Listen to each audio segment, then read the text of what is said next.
goal is to present the best and brightest marketers at leading San Francisco and Silicon Valley companies. My name is Frank Jameson. I'm the president of Applied DM Research. I'm the host of this webinar. We are incredibly pleased to have Meagen Eisenberg, the Vice President of Demand Generation at DocuSign, and she's going to be showing us how to leverage demand generation to grow sales. Meagen, thank you for joining us. Please say hello. Good afternoon. Thank you, Frank. I'm very excited to be here to cover the DocuSign story and a lot of the different things that we've done to build our demand generation engine and our partnership with our sales team to accelerate their sales pipeline. I've been working a lot with different marketing technologies and understanding best practices in the demand generation field, and have certainly learned some lessons along the way and tips and tricks to be successful and how to go implement these different technologies and processes at various size companies. A little bit of background on, one second.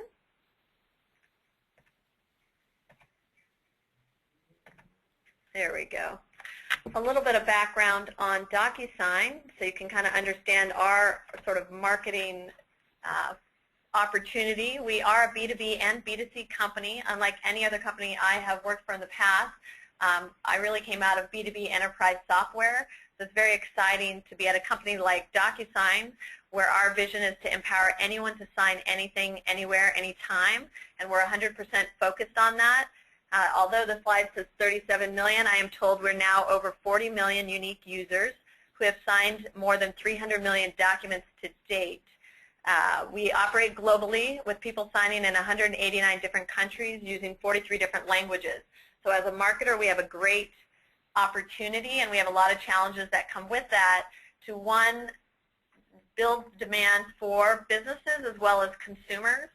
We're in many different verticals and industries. So we're in healthcare and high tech. You may know us, your first experience may have been with us in real estate. We're also big in financial services, wealth management, many different industries along those areas. And another thing, for some reason I'm having a delay in my slides. There we go. Our prospects are everywhere. Most companies that I've done marketing for, we typically have one type of prospect, whether they're in IT or security or networking. At DocuSign, we have prospects in all different departments because the nature of contract management is that you have contracts in sales, you've got contracts in procurement with HR, onboarding. So we have to develop programs and outreach, outbound marketing and inbound marketing programs to address all the different, not only industries, but departments. So let's dive in. Really, in the next 40 minutes, I'm going to cover the sales pipeline landscape, and I think it's across all different companies it applies. I'm going to talk about, in order to accelerate, the three key things, which shouldn't look too unfamiliar, is people, technology, and process. Who needs to be involved? What technologies do we leverage at DocuSign? And the right process. And then go through some an actual content development, a nurture program that we use on inbound. And then how we measure success and the results that we're seeing. So the first slide really is, if you look at this funnel, it's on its side. We use Serious Decisions here at DocuSign. So the top of the funnel is on the left as they enter, as leads come in. And then, of course, what do we do? What sort of mix? What's our play to get them to accelerate through the pipeline and become customers and stay as customers? And across the bottom, what you're seeing is the buyer's journey, which is going to be really important as we develop content to syndicate for demand gen. Really understanding, pulling them in with their need, what they need to do to learn more, evaluate different solutions, how you're going to be negotiating with them, purchase to advocate. I heard a speaker recently that really talked about what are the three most important things within marketing. And as marketers, we need to, one, we need to acquire net new customers. Two, we need to grow them and their footprint. So, for instance, if they bought us for sales contracts, what do we need to do to introduce them their procurement department or HR department? And then the third thing, how do we keep them? So, what sort of programs do we have in place to keep our customers and hopefully have them as advocates. So what do we need? Let's dive in.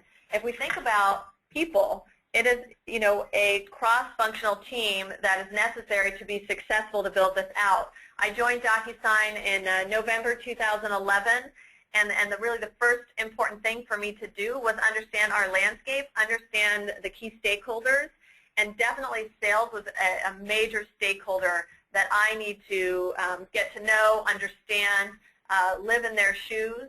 But also I needed to understand customer success and support. What were some of the things that we could be doing on the marketing end as customers came on board to make it a better experience, to allow them access to what they needed to be successful with our product. And then, of course, when we're building out content, I needed to understand who are the relevant analysts and experts in this area around e-signature transaction management, who are the thought leaders. If I was focused on the sales use case, which companies and groups and authors were writing about sales efficiencies. And then, of course, we have a huge partner network at DocuSign with Salesforce and Box and Microsoft and many others, really. How do I leverage their big names and that partnership to build out programs, to help our sales team?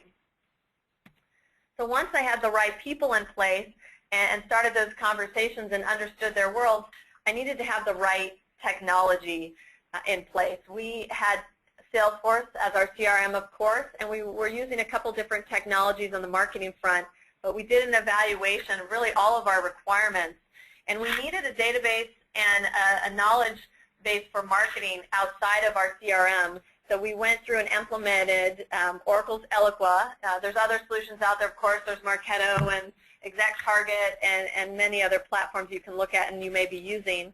We went with Eloqua based on our needs, really to have a marketing database to work from, a platform for email, lead scoring and nurturing, which are very strong for us from a demand gen side, and I'll go into that, and other sales enablement tools. You can't just take a list buy and load it into your CRM and hope your sales team can go work that. You're adding a lot of noise into the database. You haven't warmed them up. You're making your sales team grossly inefficient at that point. You need an external place to keep them. You need to communicate with them, work with them, and as soon as they engage with you, then put them into your CRM.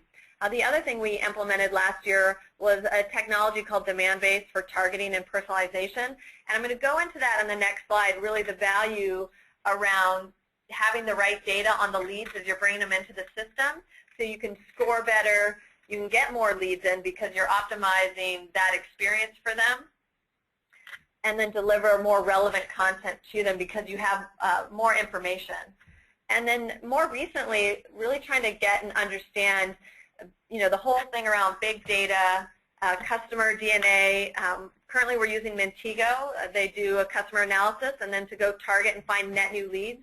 Also looking at technologies like Lattice Engine, LeadSpace, and some others in this area. I think that as marketers, not only do we need the technology to host and segment and reach out and work with it, we need the technology to personalize, but to understand and optimize what's going to convert faster and how do we target better and make it easier for our sales team.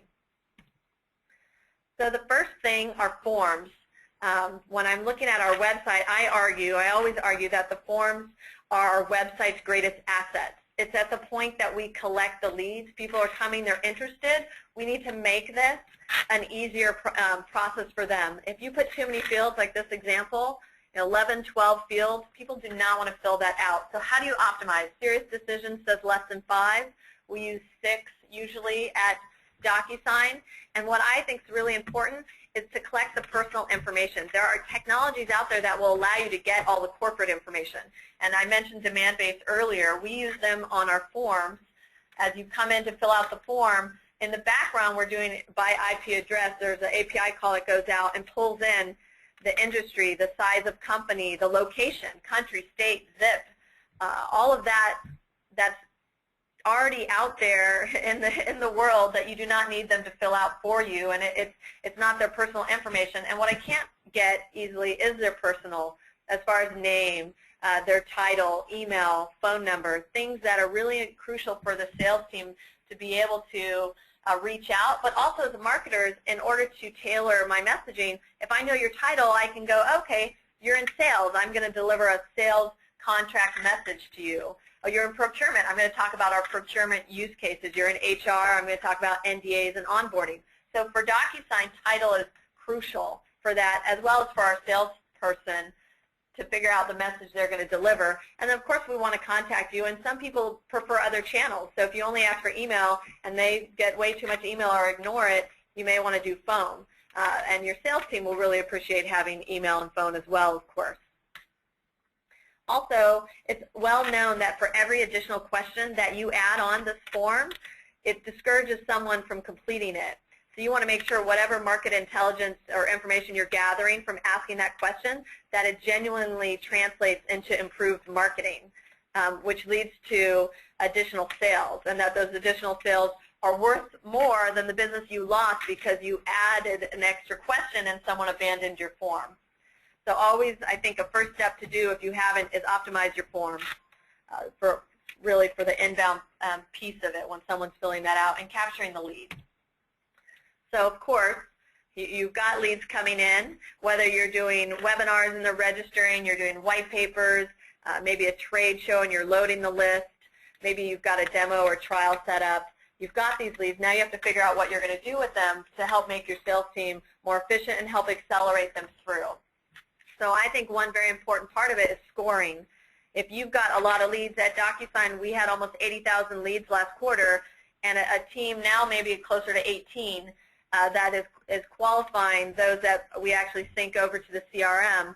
And in order to be effective at 45 leads a day, if they have a process of calling maybe 3 times and emailing 3 times, we need to help them prioritize, and lead scoring does that.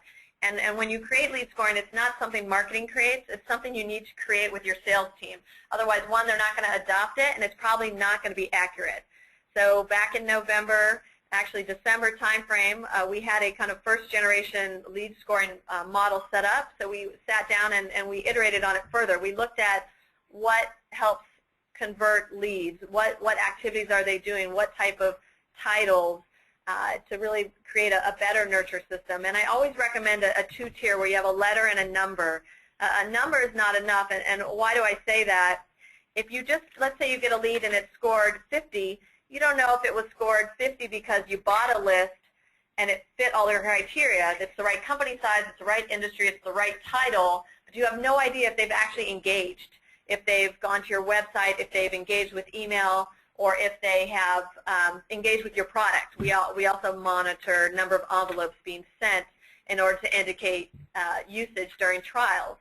And so by just giving a number score, you miss what's critical for sales to make a determination. Okay, great, A is the right prospect, but I want to know that they've been engaged more than a level 4. 4, like I said, could just be a list buy or very early. You really are going to have to sell the why now because they're not as engaged with your company.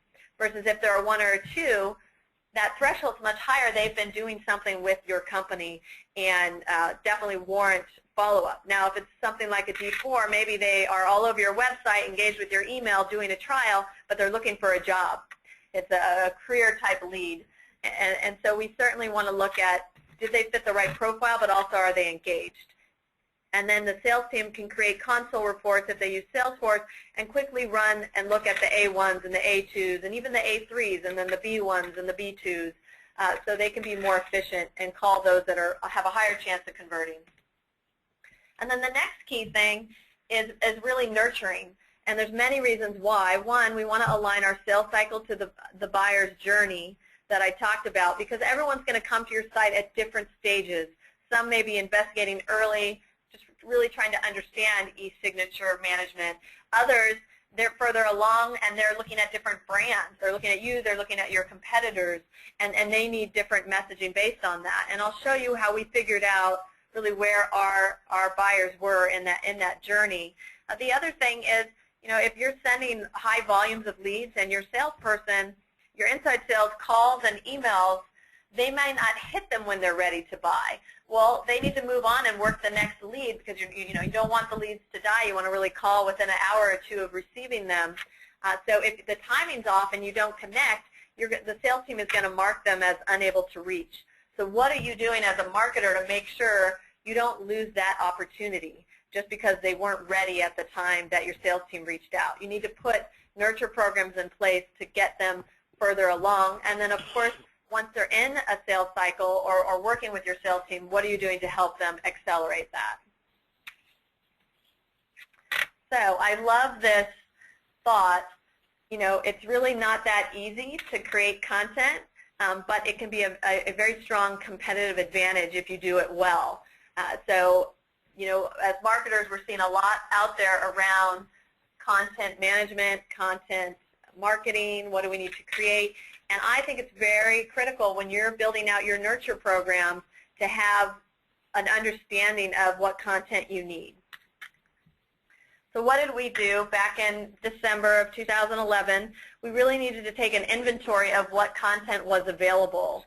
Now, I did this very manually. There's other technologies out there that will help you if you haven't done this manually already. I've seen technologies like Cadence and others, but I took a spreadsheet and an Excel spreadsheet, and across the top I put the buyer's journey, need, learn, evaluate, negotiate, etc., and made them columns. And then I started to look at, how does that map to our scoring in the different sales stages and the agreed upon stages? What are the different gates in order to get from need to learn? What type of content will help me get them there? And the only way you can build this out is, well, one, you can look at your website to get a sense of your content. You can talk to product marketing. You can talk to marketing, but you really need to talk to sales. They are in the field day to day talking with prospects and customers. They know what it takes to, okay, we're at evaluate stage. I need to have the Forrester Wave. I need the Gartner Magic Quadrant.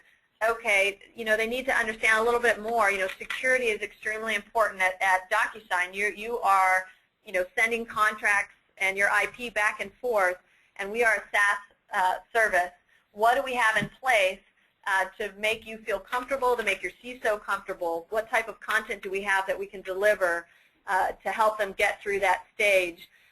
And then, understanding their peers, what sort of customer references do we have, customer case studies, what kind of videos, really understanding all of that and what content is out there. And then you start to identify the gaps. So I'm going to show you, this is a spreadsheet. It's an eye chart, not expected to read, but down on the row side are the different stages, and you can really quickly figure out what you're missing. You met with sales, you met with customer support, you met with marketing, and maybe you've even called some customers to fill this out. Now what do you need to do? And I say mind the gap or mind the gap, whichever one you want to go with. You've got to go figure out what content you need to build this out. And so you have an inventory. Now you've got to go either create it or curate it. And so often, you can, traditionally you will work with your product marketing team to create content, but they don't always have the bandwidth for it. Maybe they're working on the sales deck or your user conference or Dreamforce or some other thing that they're building content out from. But you can work with others outside to curate. So if you're running demand gen and you don't have the bandwidth to create inside, I really recommend working with outside vendors. And there's cost-effective ways of doing it. Find where your audience, who influences your audience. With us, sales contracts are, it's a big use case. So we worked with CSO Insights, and we worked with them to build out. They had an annual study, so we sponsored the study and included a couple of questions to get some interesting data. And then they wrote a white paper around really the efficiencies that electronic signature brings to sales teams. And we worked with Aberdeen. We sponsored some of their content. We worked with HR Marketer for our HR use case. So find communities where your buyer's at, find where they go to get their content, and work with those communities, those writers. We worked with InfoWorld as well. They created a white paper for us. They interviewed our CISO, at the time Joan Ross, and created some really compelling content to bring in the CIO and the CISO. So I think there's ways of getting to that content. If you can't build it in-house, there's creative ways. There's webinars, and then you can record them for on-demand for use later. Of course, you have customer case studies and videos. One thing that's key is, we show that funnel There's the top of the funnel, middle, and then late stage. There is different content that makes more sense at different stages of your funnel, and I've got some different ideas listed here. It's dependent on everyone's business and your business case, but top of the funnel is typically what are you doing to draw in people who are trying to learn about a certain topic. For us, it's really big to talk about sales efficiency, sales tools. So we want to put paper and content out there that draws in sales ops and head of sales. And so that's the type of content we focus on. You know, others that do this well, HubSpot, Marketo, Eloqua, they're all really good at creating top of funnel content to get leads in. And that's what you want to do to draw them in. And then you're going to drop them into a nurture program with very relevant content to move them through. And I always get asked, how often do you refresh it? You know, you definitely should look at your content every quarter and certainly annually. I tend, anytime someone's new that comes on board, I have them go through and look at our content. It's good to educate them and bring them up to speed, but they catch different things and they come in with a fresh perspective. Also, you'll find your sales team is, you know, as they're going through nurture programs or reading content, they will catch it. Typically, companies will go through refreshes of their website. That's the time to go through it. Maybe they do even rebranding or recoloring of their whole site and brand, and that's definitely a time that you'll end up refreshing it. But certainly you want to monitor it. I'll talk a little bit later about how to measure and what's working and what's not, and you will refresh it during those reviews as well. So I really like this quote. I actually got it from one of our VP of Sales here at DocuSign, and I think it really, it's perfection is attained not when no more can be added, but when no more can be removed, and it's so true. And it's very hard to get to perfection and to simplify what you're working on and make it more digestible. In the world of 140 tweets or 140 characters to a tweet, we definitely know as marketers that we have to simplify as much as possible. So let me show you an example of a nurture program that leverages the content that we have at DocuSign that we've created and curated. And I'm really going to start with a business trial nurture program. So if you went to our website, you can demo, trial, or buy is a major call to action. Depending on your industry, you may see a different billboard using demand-based technology driving you to the most relevant call to action. But if you sign up for our business trial, the first thing we do is of course, we welcome you, but we want to make sure you're successful with the trial. We want to make sure we provide you with the right content to answer your questions and to make sure you're able to find it quickly. And in this particular case, we seed the idea that DocuSign, if you came in as a sales use case, can be used across your entire business in other areas, such as HR, finance, or procurement. And so that's the first thing that comes out. We let them know that their trial ends in 30 days. Then the second touch actually comes the next day. So this is a 30-day nurture program, just to give you context. The second one comes from the Director of Customer Success at the time, which was Tanya. She welcomes them in, and really we want them to know that, you know, when you're buying a software product or SaaS product, you want to know that you're going to be successful, that they have an infrastructure in place to help you be successful, to help answer any questions that you might have, that you're a well-established organization with many customers on your platform that are having success. So we thought it was important that the second touch come from the Director of Customer Success, welcoming them and inviting them to an upcoming webinar. We run several webinars at DocuSign. We hosted 47 of them in the last 4 months, which is quite a lot, and that does not include on-demand. Those are all live webinars. And so we want to invite them to what's relevant for them and give them an opportunity to learn more. Then the next touch is about another 2 days later.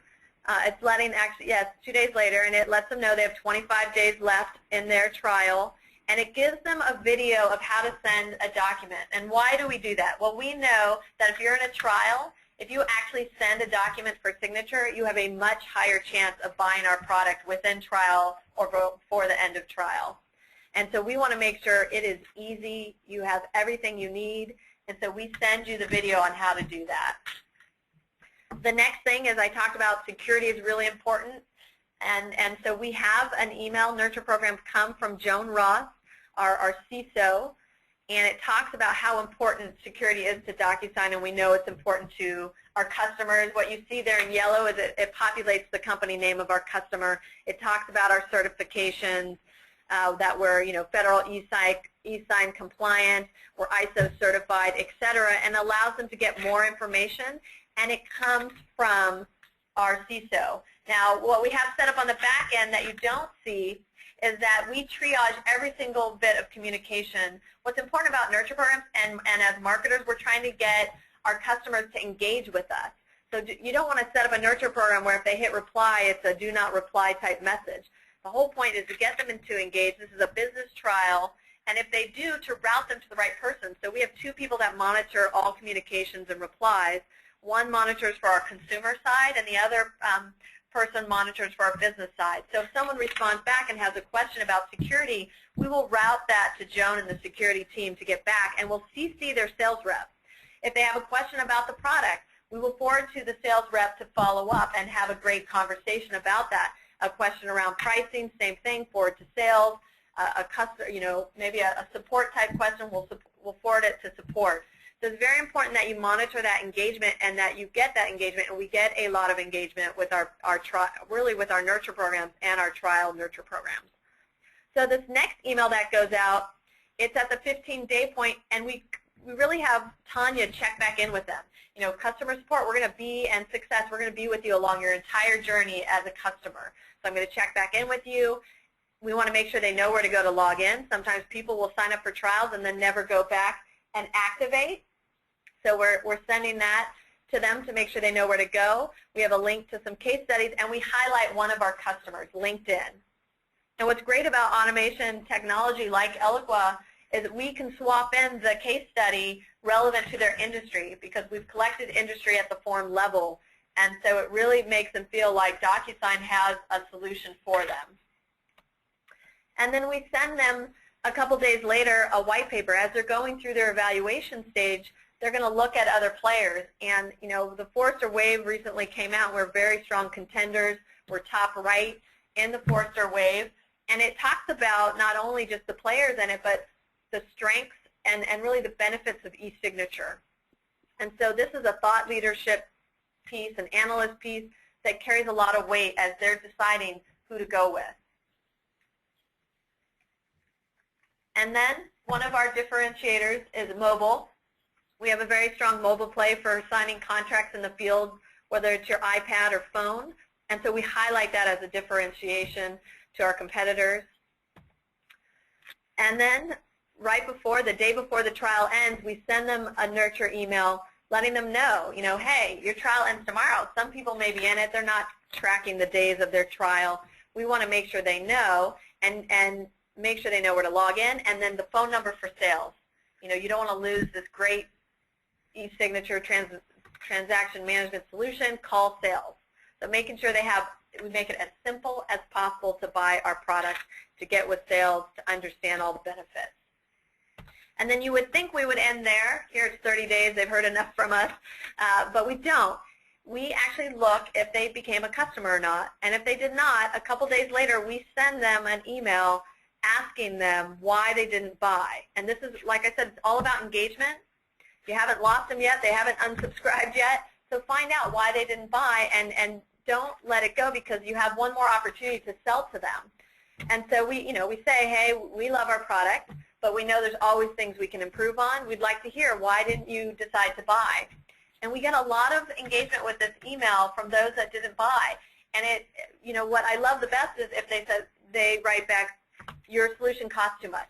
Well, great. We forward that on to sales, because now it's time for them to go have a value discussion, to talk about the value we would provide their company. Or if they talk about, oh, I went with a competitor, same thing, to reach out and really make sure they understand the benefits that they receive with the global standard in e-signature. And so you don't want to let them go. I recommend definitely a follow-up. Some people have recommended, oh, maybe you could do SurveyMonkey. I think it's really easy if people can hit reply and fill it out, and it does work for us at DocuSign. That was an example of one nurture program. You can see I could take some of my advice from these quotes. I would have written a shorter letter, but I did not have the time. Yes, if you can simplify your communication, some of those emails were not that simple, so we can certainly improve on them, and we have iterated on them since. But, you know, when you're trying to just get out of the gate, I recommend get out of the gate. We put our first nurture program in place. We had a default one. The first, you know, we bought Eloqua early December, launched the first week. It was a 3-day launch in January, and had our sales kickoff the second week. And when we launched that first week, we came out of the gate with a lead scoring model in place, a nurture program in place, which was our default one, and email, you know, the ability for email marketing. And we built out another dozen that first quarter. And I think that, you know, don't get writer's block. Just put something down, get the first one out, understand the model and how it works, and you'll be more comfortable getting the rest out and providing that for your team. So what I'm showing you here is really our nurture system at DocuSign. Each of these blue boxes is one unique nurture program. We have over 55 running. We have taken about 20 of these and localized them for our European team and leads that come in from different countries. So, you know, it did take a year to build this out. Like I said, the first quarter about a dozen. We had 2 dozen by the end of 6 months, about 3 dozen by the end of the year, and we now just topped 55. And all of that is not just created within marketing. Some of these were created by our development team once we provided the model, working with customer support, etc. So let me just walk through it. When we started, I mentioned we went with the default, and this is really looking at that buyer's journey, starting with thought leadership, Forrester Wave, Gartner papers, etc., bringing them in, inviting them to a webinar, sending them as the next touch a customer case study, a video, getting them to enter a demo, which is a 1-minute quick thing, and then, of course, to take a trial. So the whole idea is to get them to go from having a need and learning about it to evaluating your product, and then, of course, to buy. And so we, out of the gate, you know, if someone fills out a form, they went to the default program. And what's interesting about this system is that you obviously would not want them in all of these at once. And so you have to use, you know, we use Eloqua to orchestrate this. They've got a great kind of air traffic control system you can leverage. But before each email goes out in the sequence, it checks to see, are they in a trial yet? If they are, kick them out of, you know, really the first column. If they're not, keep going, but check, are they a customer? If they're a customer, kick them out of these earlier stage nurture programs and talk to them like they're a customer. And so it's really important that you have that set up for it. And as we started building it out, you know, we have multiple departments that can use DocuSign, and we would not want to talk to someone in HR about the sales use case. It wouldn't be relevant, it wouldn't be targeted, and we wouldn't be successful. So we have built out, you know, we segment based on title. We normalize the data when it comes in, and if we have a department nurture program, they will be put in the department nurture program that's relevant to them. And then, of course, the next thing we look at, if we don't have a department nurture program, is their industry. Because as you can imagine, if you're in a credit union space, you have a very different need than someone that's in higher education. Higher education is all about processing student applications with signatures. You know, healthcare is about the patient experience, and we have different case studies and white papers that are relevant to the different industries that we're going to drop into these nurture programs. And so really the hierarchy is, it looks, do we know their department? If not, put them into industry. If not, put them into default. And this is before they're in a trial or become a customer. And I do get asked the cadence. Typically, I like to go 1 email every 7 days, except for your trial, since that's within 30 days. But when it's early stage nurture, about once a week. Because the idea is they're coming inbound, your sales team is following up, and you're giving your sales team air cover and helping educate the prospect as they're going through the sales cycle. And so the next thing here at the evaluate stage is the trial. I showed you an example, so I won't go into that, but we do have pro trial and real estate trials, and then, of course, we've localized for Europe. And then we have a whole idea of marketplaces. So if you are working in a world of App Exchange or Microsoft Dynamics or Google Apps, any of these marketplaces, people are signing up for a trial in those places, and depending on the structure of the relationship with your partner, you want to communicate the content necessary for them to be successful. And here, so as they enter from one of these what we call connectors, we route them to a different unique nurture program that makes sense for them to be successful. And what's key about it is that marketplaces are all about reviews.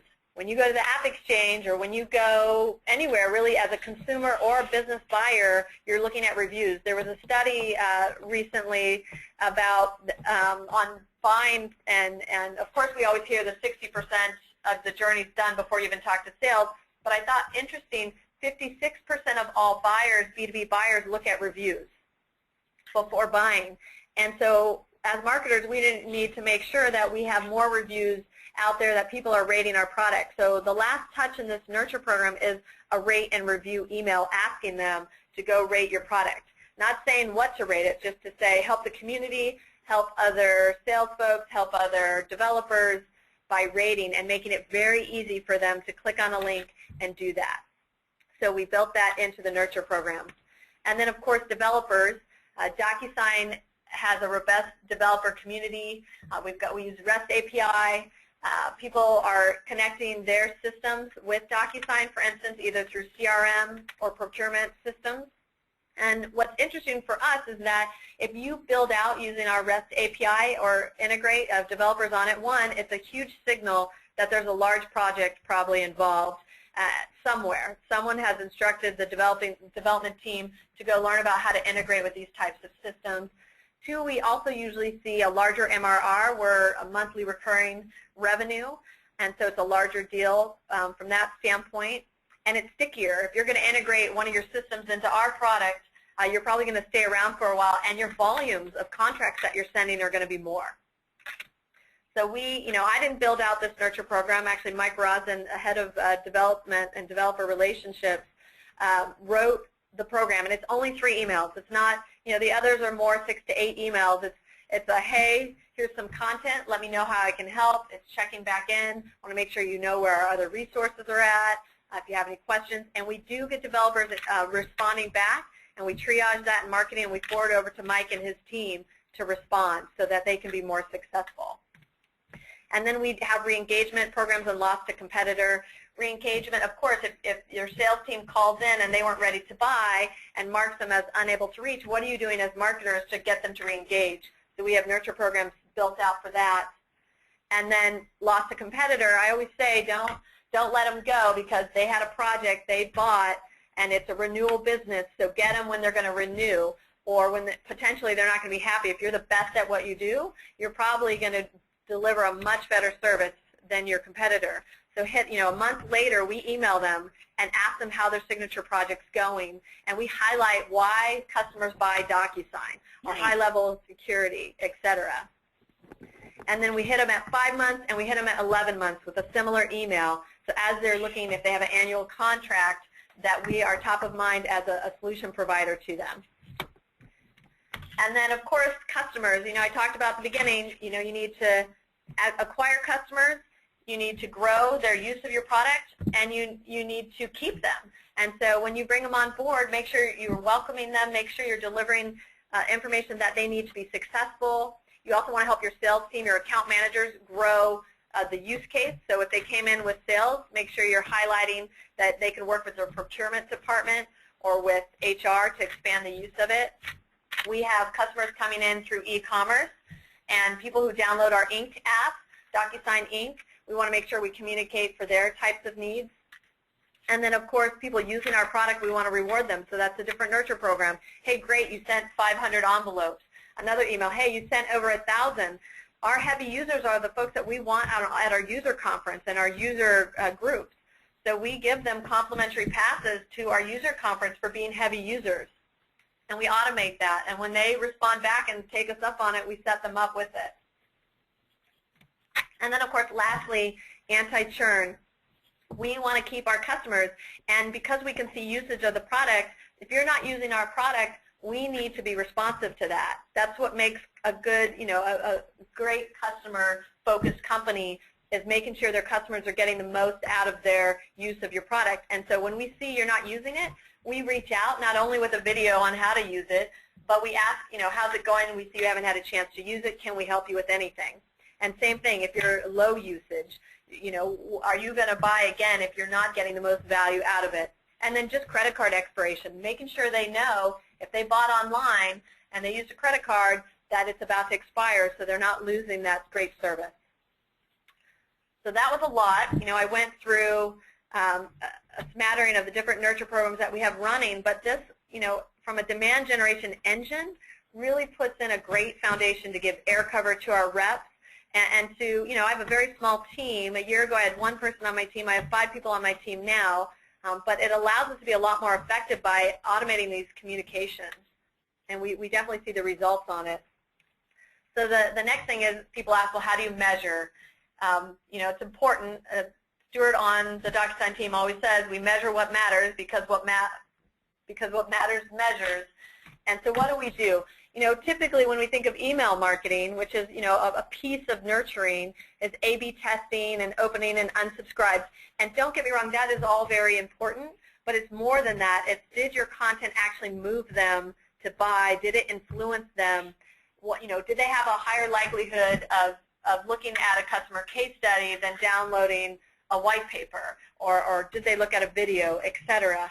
So monitoring that, and if you're on Salesforce, I really like the campaigns with influenced ops report.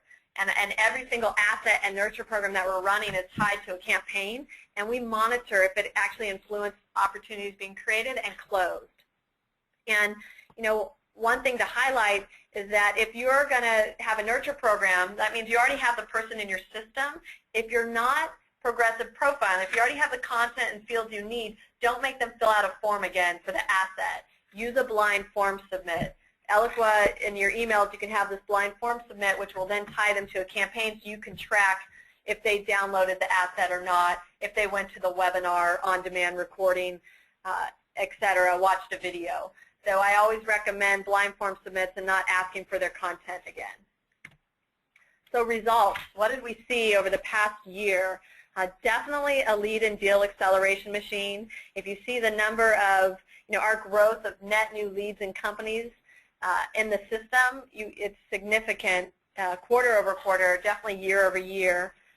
Huge marketing efficiencies, small group, being able to do a lot more because we have, we do email marketing one-off communications, of course, inviting people to live webinars and events, but having the system in the background that keeps them warm and moves them along is critical. We saw an increase in our conversion rates, and our pipeline doubled and then tripled. Our revenue grew, and just a reduction in churn. In the first quarter, we saw 65% across the business, 25% just in our corporate business, and a reduction in churn by facilitating the engagements and the communications. And of course, a strong partnership between sales and marketing. You cannot be, I don't think you can be successful at all in demand generation if you are not if you don't have a strong partnership with your sales team. Our success at DocuSign has been the partnership, has been the insights that sales has brought to the table, the feedback, really looking at the data and what they're seeing. All of that's really critical to our success. And then just being valued at the executive level, not just being a cost center, showing top-line growth and how you contributed to it, and trying to position yourself as a profit center. You have to be able to command the data and understand and learn from it and show what you're doing to improve on it in order to be valued at that level. And so, just really strong results in doing that.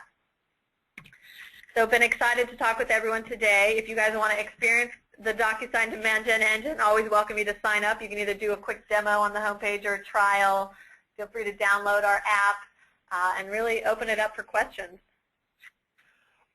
Meagen, thank you so much for being a speaker today, and thank you for making this incredible presentation.